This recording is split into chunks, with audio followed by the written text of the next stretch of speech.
Welcome to Crawlspace. I'm Tim here today with Lance in the Crawlspace studios in Wormtown. Lance, how are you today? Doing very, very well. It's good to be here in the Crawlspace studios. It's beautiful outside, first of all. It sure is. It's May. Spring has sprung here in Wormtown.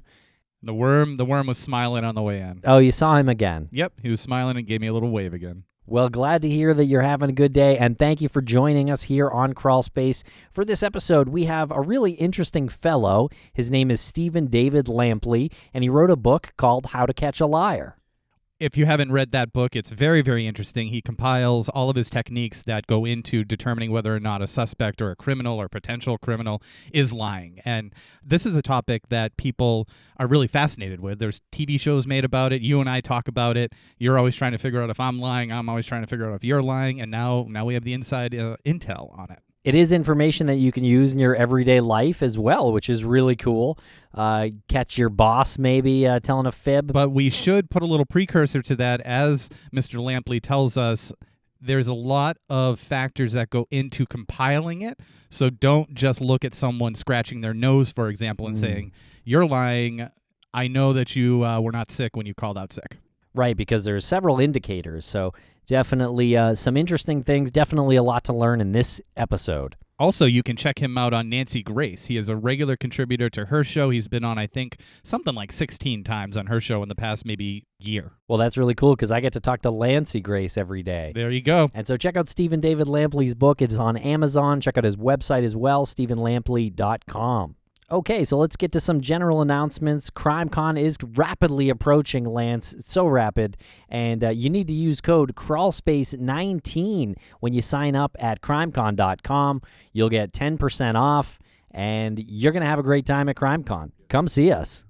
I keep saying this, if you're on the fence about going to CrimeCon, and if you're a fan of true crime, if you're a fan of podcasts in the true crime genre, this is the place to go. And that Crawlspace 19 really benefits you. It's 10% off the standard pass, and you can hang out with us on Podcast Row. And you can also have the opportunity to go to the seminars, the breakout sessions, safety sessions. You can see someone like Steven Lampley talking about how to catch a liar. Good stuff. And we're also going to Chicago, the True Crime Podcast Festival, Lance. This panel is really shaping up to be something legendary. It's going to be moderated by Patrick Hines of True Crime Obsessed. It's going to be you. It's me. It's Otavia Zapala of the Missing Alyssa podcast. It's Sarah Turney, whose sister, Alyssa, is missing. And Laura Norton from the Fall Line podcast. And anytime you say Patrick Hines is a mediator or an MC of something, it's instantly legendary. So I think you hit it right on that point. It is the True Crime Podcast Festival, the Marriott, downtown Chicago. It's called the Magnificent Mile, and it's July 13th in the Windy City. But we did hear they're renaming it the Crawlspace Mile. It's on the ballot for the next elections. Okay, so vote yes on that. And we really hope you enjoyed this episode with Steven Lampley. Thank you very much for listening. Give us a 5-star review, just out of the kindness of your heart. You know, if your cursor's hovering over 4 or 3, just shift it over there to the right a little bit. Just bump it a little bit. Bump it a little bit. Yeah. Do us a solid.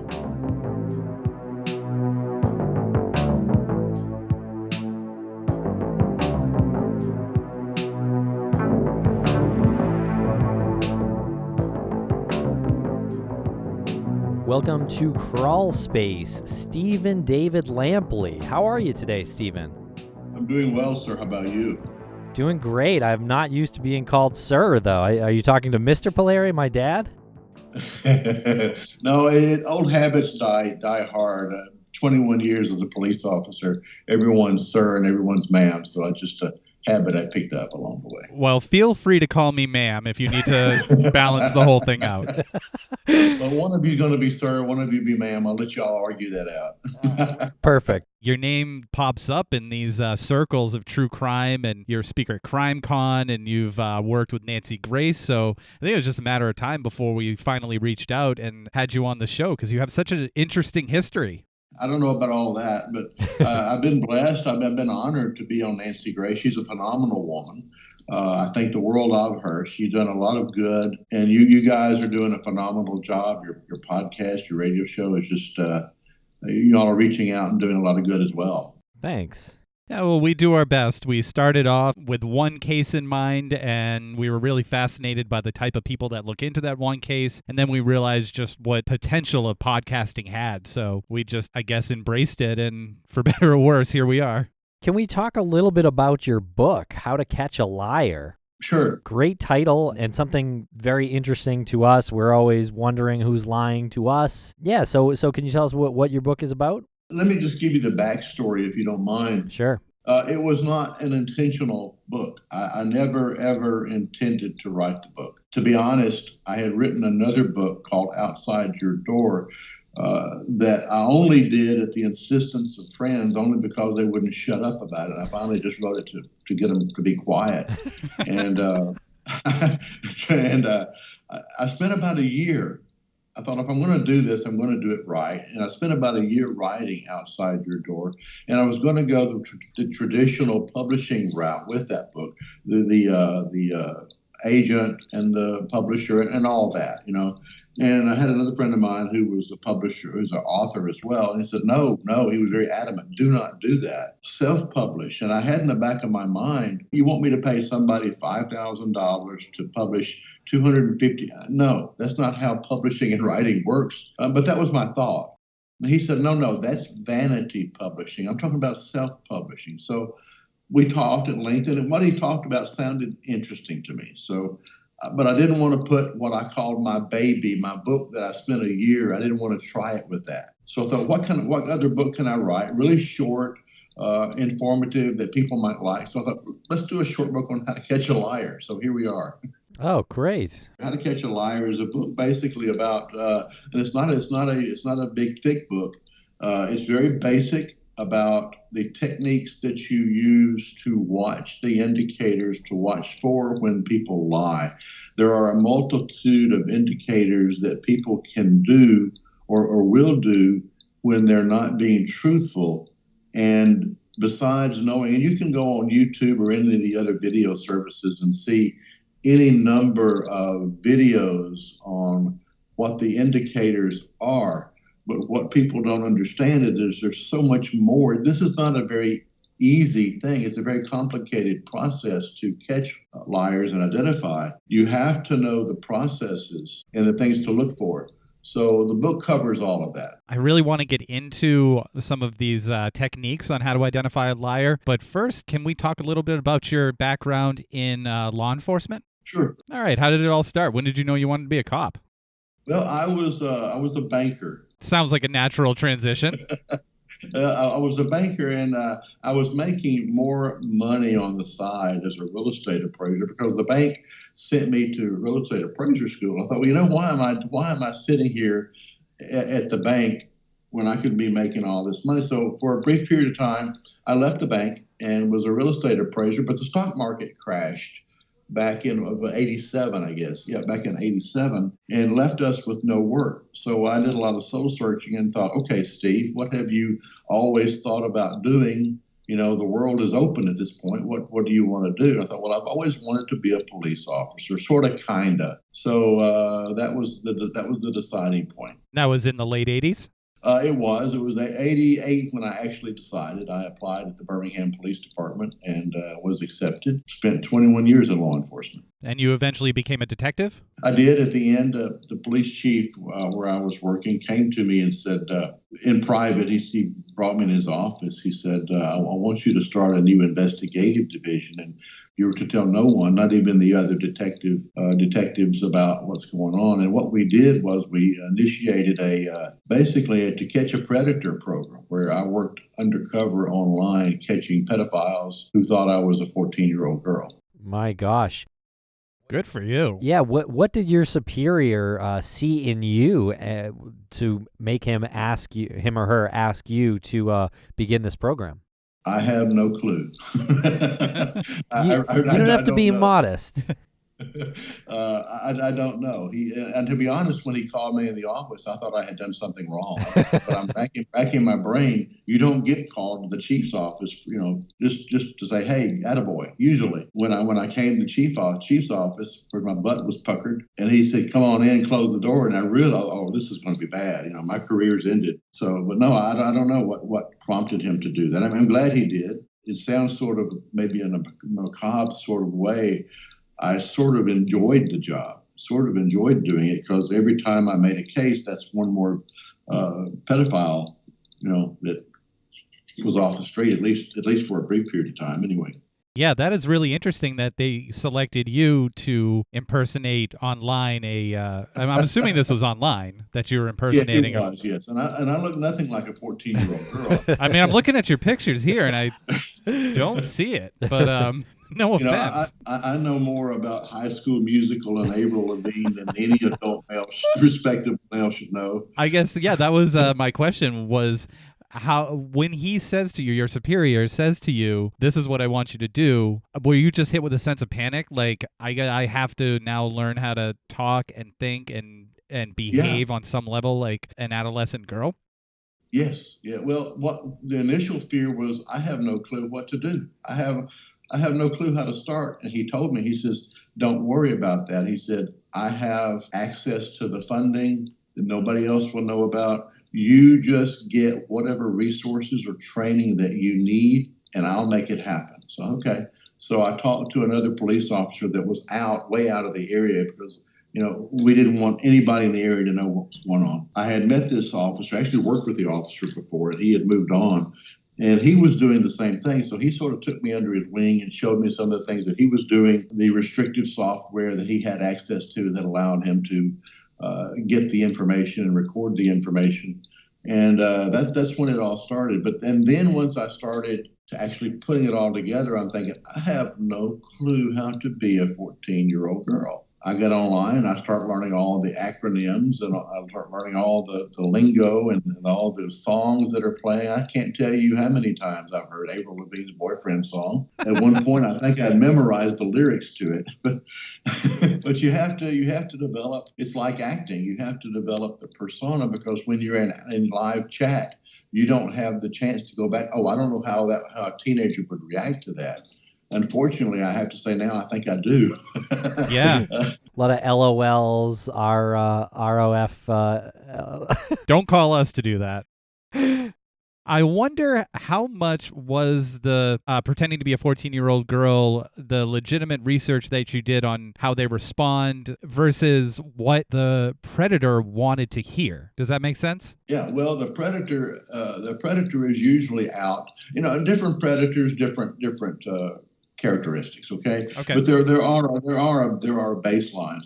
But most of the predators, and most of them are men.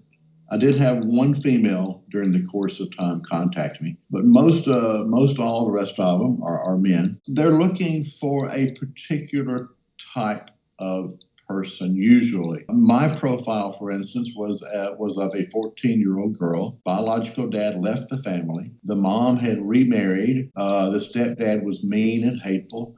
Very basically provided anything the girl needed. So she was sort of an outcast, sort of a loner. Typically, a female or a male or a child in that role is looking for somebody.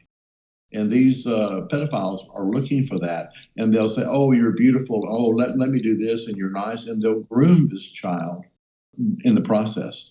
Wow. So that's appealing to them, is they hear what you said and they think they can easily kind of separate that person. Yeah, it's like the Lolita complex. What about like pictures? Where is that, like stock photos you guys have? Well, at the time we were doing this, I had to actually use a photo of a real 14-year-old girl. Now, the problem is who, but now the advantage to that is that while I had a real 14-year-old girl on my profile online, at that time, MySpace was the big deal. The photo I had on my profile was indeed a 14-year-old girl, but when they would ask for photos of me online, I could not send them the photo. I would have to pixelate it, disfigure it, do whatever needed to be done where it could not be recognized. And then, of course, they would reply back, oh, well, I can't make anything out. Well, I'm sorry. That's the best equipment I have. I don't know what happened, but that's me. Interesting. Yeah. And they still went for it. Oh, yeah. Listen, I had a guy, and I still got the transcripts on that somewhere. I was online talking to a guy not too far away from me. He kept taking his time answering my questions or responding to my comments. And I'm thinking to myself, as a police officer, look, I've got people out here that want to talk to me, and want to be caught, if you're not going to talk. So what I told him was, look, you either talk to me or I'll go somewhere else. So, no, sweetheart, I'm sorry. I was busy watching To Catch a Predator. True story. No. True story. Yes, true story. True story. Why would they randomly say that? Were they really watching it, you think, or that's just on their mind? I would hope he wouldn't say that, but I don't know. Was he really watching it? I don't know. Or was that like a fishing attempt? Like, are you Chris Hansen? Was it? Oh, it could have been. Yeah, it could have. Still, just the fact that it was somewhere in his mind is enough for that to be just like a skin crawly moment. Totally. Ugh. Have you ever had a time where you were writing something and you thought, like, I can't believe what I'm writing to this guy? Oh God, yes, many times, and wasn't so much the writing that bothered me, but it was the point to where, the point to where the guy would say, "Hey, honey," or call me by my name, or whatever. Would you like to see my? In reality, like, no, dude, really, I don't. No, not really. But as a 14-year-old girl, undercover police officer, oh my goodness, yes, please. I've never ever seen one. Yeah, thank you. OMG, please, BLZ. Yeah, But then I record it. But I'm like, really, dude? Man, I wouldn't be proud of that, That's sort of amusing because you're living a lie on that end. There's nothing stopping the other man from just sending a generic picture that would represent himself a little better on his end. Right. Well, we're talking about video. On pictures you can't tell. We're talking live video at this point. Oh, yeah. Jesus. Wow. Well, that's some pretty dark stuff. Were you ever able to be there when they made the bust? Several times. Usually, we had them travel to us. And sometimes they would not come to us, so we would go to them. So yeah, several times. Oh my God! Did you walk in the room and say, "I'm the person you've been chatting with, motherfucker"? No, not usually. Now, if they showed up, it was pretty obvious. But if we had to go get them, they didn't know us from anybody. And I would approach it in the way that we have information that you've been chatting with a female, underage female, online. This is her picture. Police officers can lie through their teeth. So I would tell them, we're concerned for her safety. We're trying to locate her. Do you know where she is, or what conversations did you have with her? Oh, thank you. I did talk with her, but I didn't say anything inappropriate. And I would have the case file with me with the photos, video clips, and stuff, chat log. But he didn't. They didn't know that. And we would talk and say, "I said, you're sure you didn't say anything out of line? We didn't say anything out of line. Well, do you know where she is?" And we would have a conversation about it. I said, "Well, since you have admitted that you did talk to her, is this you?" And I would reach inside the case file and pull out a photo I had already copied from the video of his equipment, and then pull it out of the case file and say, "Is this you?" And it would almost 100% of the time get that wilting effect, like, "Oh my God, I've been caught." Yeah. And I say, "I guess it is you." And I put it back in the file to make the arrest. And where does that scene take place? Is that like a Starbucks or like something like that? Well, if they came to us, we had an apartment. Okay. Fittingly, not apartment number 13, actually. Apartment 13 that we had, where they would come to, which was a vacant apartment. But we never really allowed them in. We had a police officer waiting inside apartment 13. So when they knocked on the door, the first person they saw was this 6'5" police officer saying, "Hi, I'm not what you expected, am I?" And then the rest of us would come out of the bushes and around the side and make the arrest. Oh my God. Wow. What a great moment. I would do that job for no pay. Except for the viewing penis part. Well, yeah, but another police officer asked me, he said, "How do you do that?" I said, "Unwillingly, really." I said, "But, every time I do that, that's an underage girl that doesn't have to." Yeah, right. Small price to pay on your end. Pun intended. Yeah, I got a lot of laughs out of it. Really, dude, really? I mean, you serious? So I see here on your bio that you've even interacted with serial killer Jeffrey Dahmer. Can you tell us a little bit about that? That was very brief. It was we didn't become besties or anything. I hope not. No, my best friend and I joined the Army back in '78, and we did our medical training at Fort Sam Houston, Texas. He and I enlisted to be medical specialists and then go on to the clinical specialist course. I think we actually ended up there in '78, around just before Christmas, and finished the medical specialist course in '79, and then went on to the clinical specialist. Well, after you finish the medical specialist course, they bring in another recruits or soldiers to take the medical specialist course while you're taking the clinical. It's an ongoing thing. So while we were there taking the clinical, unbeknownst to us, there was this other gentleman that would come to the mess hall with us, myself, Tom, Gary, and some of the others that were there, Steve, myself, and he would seemingly always eat at the table. And, there were lots of people there, so he didn't really stand out so much. And every Friday night, the military's medical courses are intensive. There's no math, there's no English, there's nothing else. You're in class 8 to 10 hours a day. It's strictly medical classes all day long. So by Friday, your brain's fried. And so what we would do on Fridays is go to the NCO club. And a bunch of us would get those little round tables and pull them together. A bunch of us would sit around the tables talking about the week's classes or our favorite beer, whatever. And this gentleman would always sit with us. And I thought nothing about it. None of us did. But one day, this has been a few years ago, one day my best friend called me. He said, "Steve, do you remember the guy that used to sit with us a lot in the mess hall and sat with us at the NCO club, sat across from us, had the aviator-style eyeglasses and the blonde, sort of sandy blonde hair?" I thought for a minute. I do remember him. He was sort of quiet. He said, "Yeah." He said, "Do you know who that was?" I probably did at the time, but no, I don't know. He said, "Well, that was Jeffrey Dahmer." I thought to myself, and reflected back. I thought, that sort of did look like him. And I went back and looked at Jeffrey's medical times that he was there. I went back and looked at my medical records, and sure enough, we overlapped some. That was okay, well, I'm glad I didn't go anywhere with him. Yeah. Do you remember that guy with the aviator glasses, sandy blonde hair, always got his veal extra rare? But a lot of times when I'm out talking, people will ask me, and it's sort of comical in a way, is when they find out that I had any interaction at all with Jeffrey, is they'll look at me and they'll lean in slightly and they'll say, "What was he really like?" Like it's a secret. and I know what they're wanting. I know what they're expecting. They're expecting me to say, "Oh, well, he was this horrible hunchback, wart on the nose, under the bridge, knuckle dragging ogre with a butcher knife in his hand." That's not the Jeffrey that we knew. Now, I'm not defending the man whatsoever. He did some of the most heinous murders in history. But the Jeffrey that we encountered there outside of the murder realm was a very quiet, well-spoken, mannerly, friendly type guy. That was our interaction. But then that was the same Jeffrey that he was to his victims initially. Is it fair to say that serial killers come in all shapes and sizes? If there was one walking next to you, it looks like an ordinary person?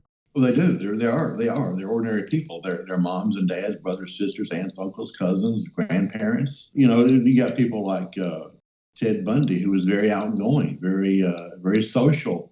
Then you got people who are not quite as outgoing, like Ted Kaczynski. So you have all kinds of folks, all kinds of personalities. Now, what about if you run into one and you're maybe interrogating them or something like that? Getting back to your book on lying, is there some obvious way you would know that one of these guys is lying? Well, there is. Now, you have to also understand that the human persona, the human brain, is not 100%. Human psychology varies so widely.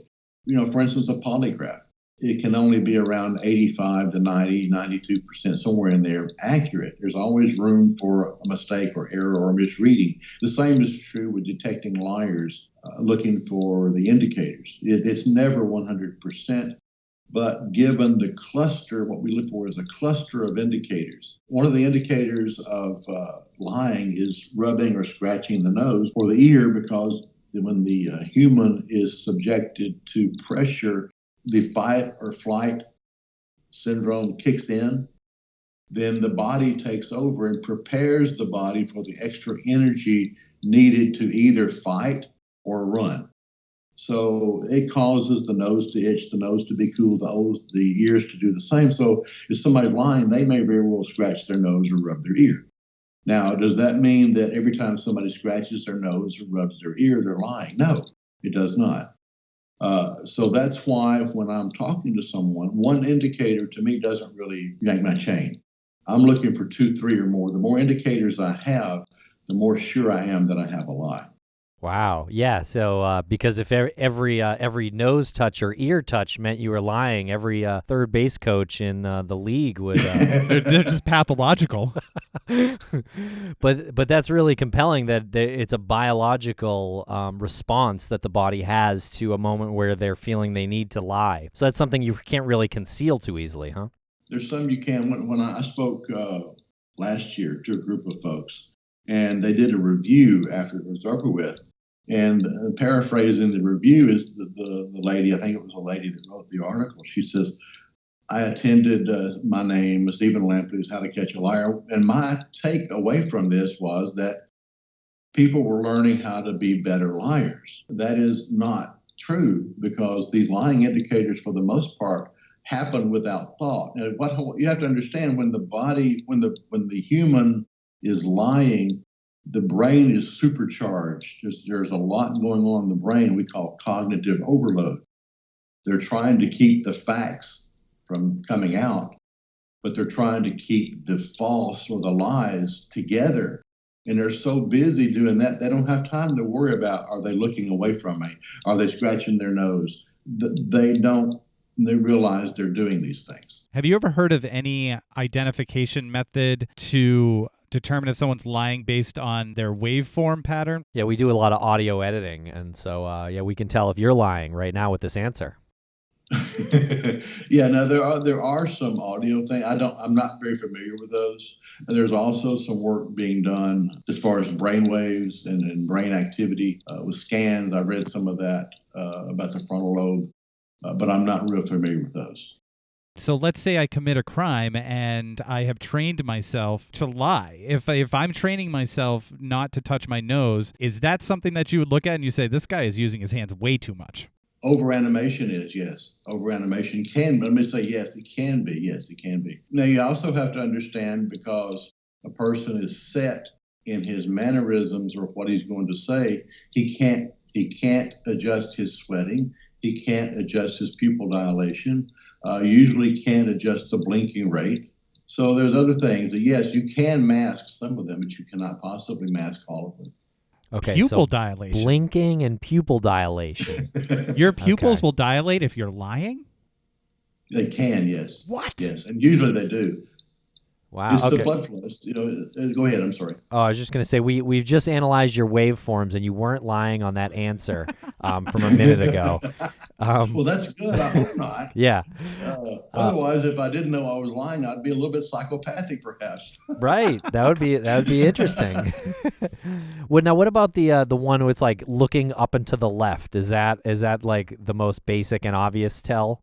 There are varying schools of thought as to whether any of this is accurate, as well as any polygraph is accurate. You're always going to find the people that say, no, that doesn't work. This doesn't work. I've used this. It does work. It's not 100%. For instance, somebody says, Stephen, did you murder your best friend, Sam? And me being right-handed, if I look up or right, that typically indicates that what I am trying to do at that point is create a story where a story did not previously exist, using my imagination, which indicates I'm telling a lie. Now, if I look upper left, that typically indicates that I'm trying to remember an event that really did happen, or the truth. It's just the opposite for left-handed people. Very If cool. you're left-handed and you look upper left, then you're trying to create a story where one didn't exist, or think of a lie. And if you look upper right, you're probably telling the truth. Wow, it's crazy. I feel like my girlfriend must not hit any of these, because she's always touching her nose, her ears, and looking up and to the right. And I guess she was really at the store all weekend.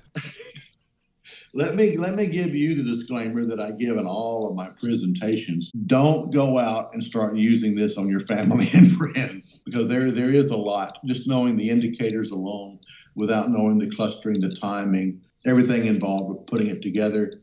Like I say, you can go out and learn all the indicators, but unless you know when they're relevant and how to look at them, it's like algebra. I use this example in my seminars. Algebra consists of letters, numbers, and symbols. Well, if you have learned Pythagoras' theorem, for instance, c squared equals a squared plus b squared, but you forget it, it's okay, because algebra is made of letters, numbers, and symbols. I'll just put some stuff together. It's still algebra, and I'll come up with an answer. D cubed equal a plus b minus y squared. That's not going to get you the same answer. It's the same with detecting liars. If you know the indicators, but you don't know how to apply them, yes, you're going to recognize some indicators, but you're going to get possibly the wrong answer, the wrong evaluation out of it. If you are a pathological liar, is that harder for someone like yourself to detect? If you're interviewing someone who is a pathological liar, are there indicators where you know where they're deviating from the truth and they're mixing in a little bit of the truth with the lie? It is hard. A lot of psychopaths believe their very lies they're telling. And if you honestly believe the lie you're telling, there is typically no indicators. But you have to be aware that these people are out there, and they do give off some indicators. They can. It's just not as prevalent because, again, they believe what they're saying. So $1 million question here. Are our girlfriends lying to us? Just kidding. Totally kidding. I'm not even going to take the fifth on that. I'm just going to do that one. No, I wanted to ask about the Claremont killer. So you were the arresting officer of the Claremont killer, and that's Cleophas Prince Jr.? Yes, Cleophas Prince Jr. Cleophas. Okay. Yeah, can you tell us a little bit about that? I was still a rather new officer with the Birmingham Police Department. As a matter of fact, I did not even have enough seniority on that particular day to be assigned to a regular beat car. I was still a utility officer. And what a utility officer is someone that's graduated the academy. They received all of their training. They just don't have enough seniority to be assigned to a regular beat, the same beat every day. So you fill in wherever they need you. Well, that was my last day as a utility officer, and the sergeant, bless his heart, decided that my last day as a utility officer needed to be on the desk. Thank you, Sergeant. So I went to each precinct desk, and I thought, okay, I'm going to do this. It's my last time to ever have to work the desk again, so let's make the best of it. It was maybe a couple of hours into my shift. I worked the 3 to 11 shift. In a couple of hours, give or take, two suit-clad men walk in, identify themselves as investigators with the San Diego, California Police Department.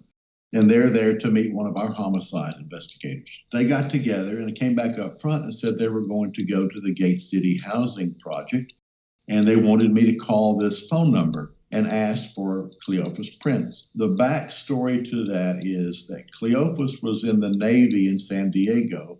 He was a suspect in the homicides, and they had collected DNA from him, but he got out of the Navy and went back home to Birmingham. He got arrested at a bar on South Side the night before and got released on bond before the warrants in San Diego could be entered in the computer. So it's sort of like they just brushed by each other. So they had his address and they had his phone number. So they gave me the phone number and said, call this number and ask for Cleophas. We're going to go down and get ready to go into the apartment. I called the number and asked for Cleophas. His mom answered the phone, but they didn't prepare me for what she said. And she said, he's not home. I'm like, okay, what do I do? I've got like a split second. She said, who is this? I lied. I said, I'm an old high school friend of his. I heard he's back in town. I'd like to catch back up with him, talk. Oh, he would like that. I'll tell him you called. Please do. And I gave her the non-recorded, non-traceable line at each precinct, never expecting he would call. Maybe an hour and a half later, the phone rang. And I remember looking at it very, very vividly, looking at that line flashing and hearing the phone ring and thinking to myself, Steve, that's probably a serial killer. I reached down and picked it up and I said, hello. And indeed it was. It was Mr. Prince. So I had to fess up. I said, look, I am not a high school friend. you were arrested last night at the bar. I told him the name of the bar, Sonoma Beach. You were arrested there. However, they released you, and we have more paperwork we need to do, which was not a lie. There were now 6 murder warrants. We have more paperwork we need to do. I'm sure, and using a sales technique, I said, I'm sure you don't want us to send a patrol car to your house. So why don't you just come in and let's do the paperwork? I couldn't leave the precinct desk, so he had to come to me. He said, man, I don't have a ride. I said, well, I'm only doing this to help you out. If you want to come in and do it, we'll do it that way. Otherwise, we'll just send a patrol car, whatever. I'm just trying to help you, man. We talked back and forth all night. As he supposedly tried to get a ride. And just before I went home, the line rang again. He said, look, man, my mom's leaving work. She's going to come get me and bring me up there. I said, okay. I think it was a little after midnight. He walked in. And you slapped the cuffs on him? Well, I did, but not right there. His mom was a security guard. She had a gun, so we had to we had to take the gun from her, at least temporarily. And I led him in the back of the precinct. And as soon as the electronic door latched, then we arrested him. So when he walks in, what do you first say to him? I said, hey man, yeah, come on back. Let's get the paperwork started. While I was doing that, the desk officer, Jim, was taking her gun. He came on back. Like I said, when I heard that click of the door, then I arrested him. Was that a forceful removal of her gun? Was she like panicked? No, okay. No, not at all. She said, "Oh, I understand." And she handed him the gun. It was no, there was no animosity. There was no. It went down very smoothly, very quietly. What's his demeanor like? Is that when you arrest him, or did you arrest him and then you obviously tell him why he's being arrested? He came to the back, and I told him to put his hands against the wall. He said, "What's going on?" I said, I'll explain in just a minute. Put your hands against the wall. Handcuffed him. He was led to the back. I did the report, and I left. I just simply effected the arrest. Yeah. Wrote out a rather lengthy report on what you and I just talked about, and I went home. Do you stop off at a beer store and get yourself a 6-pack? And that's an incredible way to end your day. Yeah, I just sort of apprehended a serial killer in a peaceful manner. I don't remember if I got beer or not. You broke out the Cubans? Yeah, well, maybe. I don't know. I don't really remember, but I think I was, I'll be honest, I think I was more excited that the next day I went to my regular beat. Yeah. But it was an uneventful type thing at the precinct. And again, he was the very brief time I interacted with him, it was less than probably 3 minutes. He was very nice and mannerly. He was, hey man, how's it going? And talk up until the point I put the cuffs on him, of course. But what's your experience with these encounters with violent individuals? This guy is he's got manners. He's nice. He was cordial. Is that typical, do you find? Well, it can be. I mean, yeah. You John Wayne Gacy on a KFC franchise. He was a pillar in his community. Went to the White House as a guest of the president. There's pictures of John Wayne Gacy standing next to Rosalind Carter. They're just like us, just like we talked about a while ago. They can be just like anybody. There's no one characteristic that says all serial killers live in the woods by themselves, or there's one characteristic that says they're all outgoing, nice folks.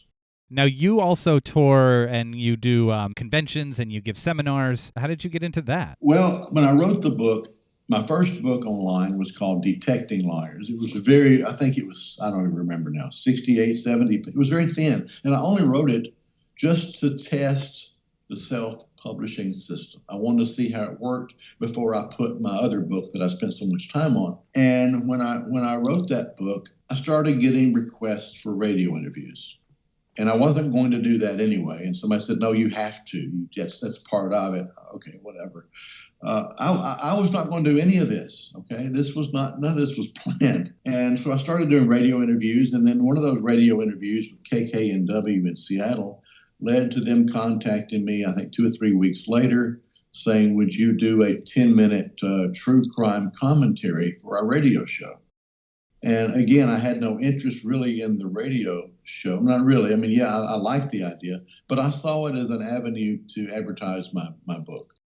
So yeah, I'll do that. Then it was, I think it was May, some months later, they contacted me and said, we want to give you 30 minutes. Would you be interested in doing a 30-minute show? People are liking what you're doing. I thought, wow, okay, well, that's 30 minutes. I can promote my book. And it was, I think it was last October, August, September, I forget, that they contacted me and said, we want to offer you your own radio show. You'll have an hour. It'll be on KKNW, KCA in Los Angeles, KOII, and a bunch of other stations and podcasts. That's when I think it really hit that this is serious. This is serious. I had some small venues that asked me to come talk to their people. And I thought, well, maybe there's a need, and maybe there's a bigger interest in this. So I contacted CrimeCon before last year's CrimeCon in 2018 and said, hey, I see you're looking for speakers. If you're interested, we'll do it. If not, I just sort of testing it. And we decided that we would do the How to Catch a Liar thing. It's a brilliant idea for CrimeCon. Well, it was, and it was very well received, way more so than I thought. And I had gone back and looked at the CrimeCon video clips and photos from 2017 at some of the sessions. What I saw there, based on what I was thinking about me, I was going to have tops 75, maybe 100 if I stretched it. They moved me from the Washington conference room into the presidential ballroom because so many people registered. It filled up with 850 people, standing room only, and I was shocked. That's basically how all this started. Way to go on that. Congrats. Thank you. Did you find that hotel complex was as confusing as we did? I'm still lost. I'm still there. You didn't know I'm still wandering around the atrium somewhere. Oh, that's awesome. I got into a time warp somewhere. I got into the main atrium and somehow I could not find. I would go around the loop and find myself right back in the same place, not once, but several times. Inexplicable. Yes, yeah. So how did you end up connecting with Nancy Grace, and how did you end up becoming a regular contributor? All of this is built on something else. And that stemmed from my 10-minute radio commentaries, because the radio commentaries I was doing was more like an instructional type commentary where I would discuss blood spatter, serial killer profiles, or whatever the topic was for that week. It was usually a crime or forensics topic where I was teaching people some basic stuff. My radio producer, who also has his own radio show in KKNW, had Nancy Grace on. She agreed to come on and do an interview on his show. He said, Steve, would you like to co-host? Well, duh. I can't believe you even asked me that. Right. Yes, I do. And he said, because I know y'all going to be at CrimeCon together, and that way y'all can talk before CrimeCon. Yeah, sure. And Al, my producer, said, well, on the show with us today is Steve Lampley, and he's excited to meet you. She said, oh, I know about him. I had to fell out of my chair when she said that. And then she went on talking, and then apparently she had listened to some of my radio commentaries. We met at CrimeCon for the first time, and she said, I've got to have you on my show. And I've been on there, I guess now 16 times. Wow. She's a phenomenal lady. Wow. That's awesome. That's awesome. We call Lance Lancey Grace sometimes when he gets real heated. Yeah. Okay. Maybe I don't want to know any more than that. Yeah, it's akin to pretending to be a 14-year-old girl online. So okay, I understand. I'm glad you do. I had a guy come up to me here last week, and blatantly told me a lie. He looked at me. I'm like, excuse me? Why are you standing here looking at me? He said, I just told you a lie. Did you catch it? I said, do you understand the first thing about catching a lie? No. I said, then you need to buy my book or come to one of my seminars. Perfect. Yeah. That's great. Yeah, I'm sorry. Yeah, I'm looking forward to meeting you all. Looking forward to meeting you as well. And where can people buy any of your books? Amazon has most of them. Books A Million has one or two. I think Barnes & Noble has one or two. But they're all on Amazon. Or they can go to my website, StevenDavidLampley.com, and they're there as well. Great. Very cool. Well, thanks a lot. This has been very informative and downright fun to talk to you. Yeah, really interesting. That was 50 minutes that just flew by. Yeah. Well, I appreciate you having me on. I really do. Thank you. And I'm not scratching my nose while saying that. No, but you're shifting your bass. That's true. Oh, no. Oh, my God. He's You're lying. shifting on your bass. So He didn't have a good time. I did. Give me a polygraph.